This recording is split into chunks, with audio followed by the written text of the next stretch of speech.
Hello, people of YouTube. This is Rogue. And now I'm gonna do 3 videos in one day here.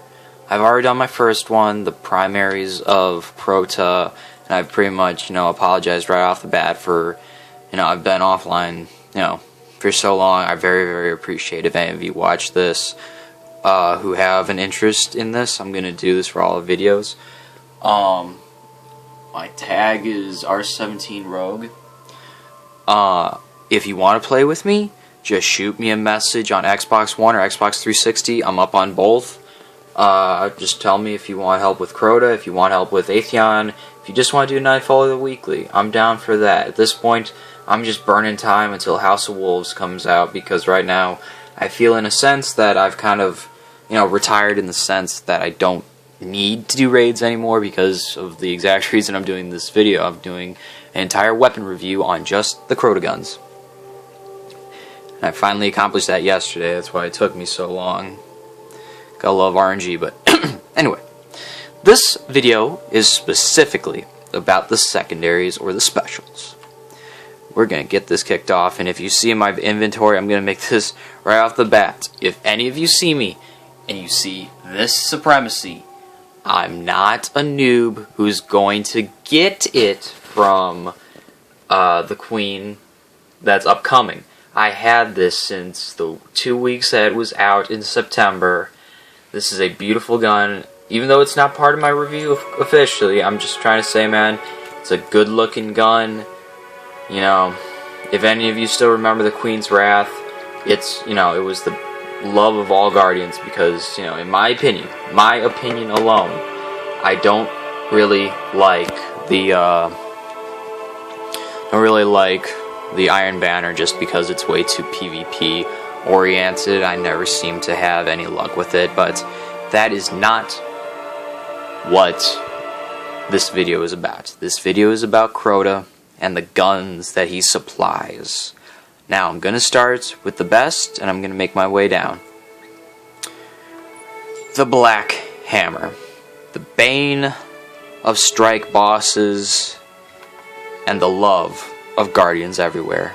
Now, for those, and I know this is true, for those of you who haven't gotten it, I very much pity you. It is a very good gun, but there are drawbacks, and I will list them. I love this gun, but let's get started. Is a solar weapon, 331. I've knocked it completely out of the park. I'd rather have done that with all these guns so no one looks at me like I'm half doing my job. Anyway, right now I love the range on stuff, but I'd rather it has decent range, decent stability, so I'm just going to keep it with the,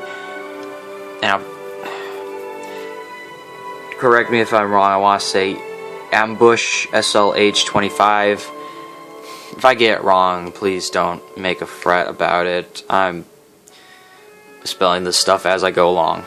Anyway, what people love the most about the White Nail. The perk that makes everyone love. 3 precision. Precision. Not just headshots. I've heard a lot of people say headshots, but it's precision. 3 yellow numbers and you get the refill. Just making that correction. Anyway. I love it, but due to patch 1.1.2, they have nerfed it in a sense that, for instance, the Devil's Lair, if you're facing the Double Walker, if you try getting those 3 precision hits on the leg right as it goes down, it is not going to refill your mag.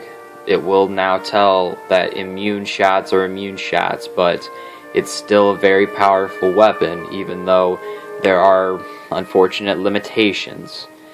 I hate it, you hate it, I don't know why they had to correct it, but it's whatever. We got our damage upgrade. Now between these 3, I said in my last video, they wasted a slot by putting Snapshot in. It's so stupid. People don't use it, it's a waste. Flare Wheel Mag, I don't hate, but at the same time, I don't really need to reload faster. If I can't hit those 3 shots, it's just going to make going through 17 rounds even quicker, and I don't like it. So I just keep it with stability just because it helps a lot in the sense that you don't have, when you get into getting trigger happy, when you want to land those shots as fast as you can, you just want that stability to be in your favor. Mulligan. I've only seen it work once. Literally, in all my time of having this gun, I played this the first day Crow's End came out and got this gun. I've only seen Mulligan work once. Don't rely on it. It is a very, very slim chance you'll get it, but they put it in there.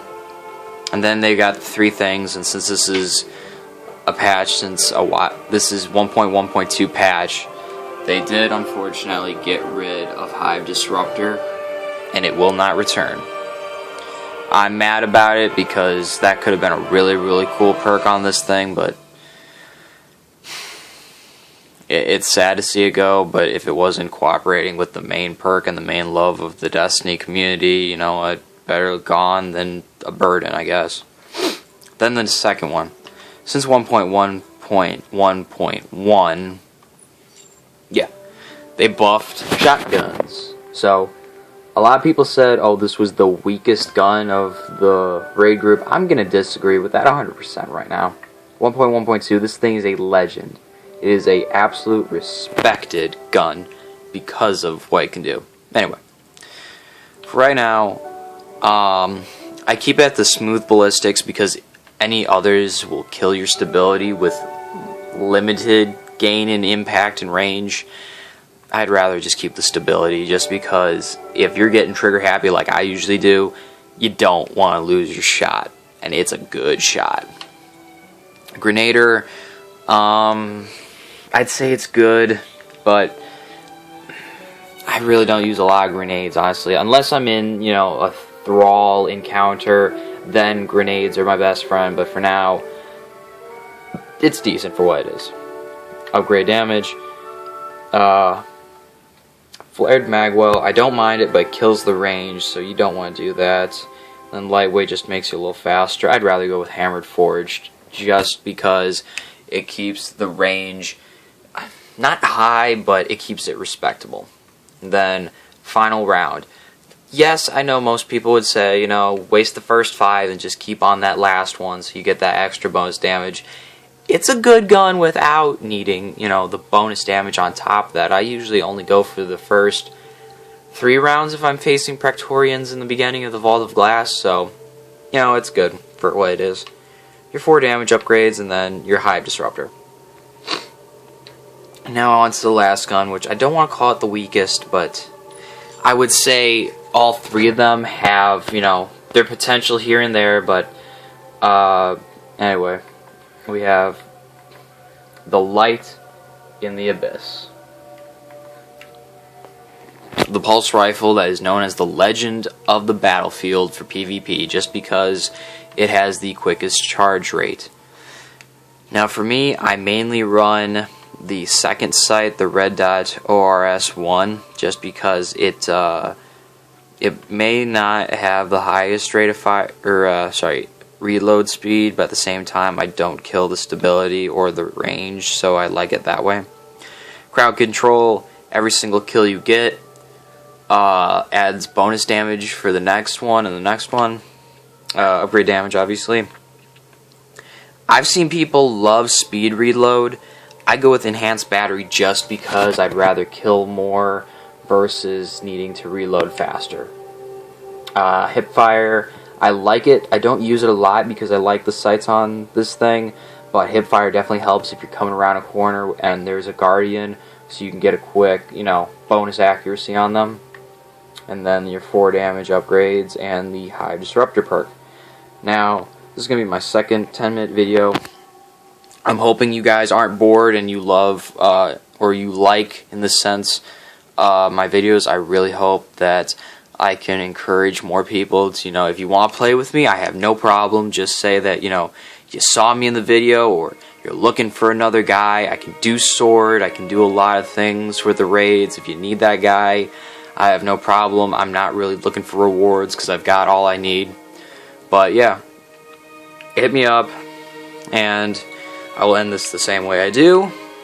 Thank you for watching and have a nice day, YouTube.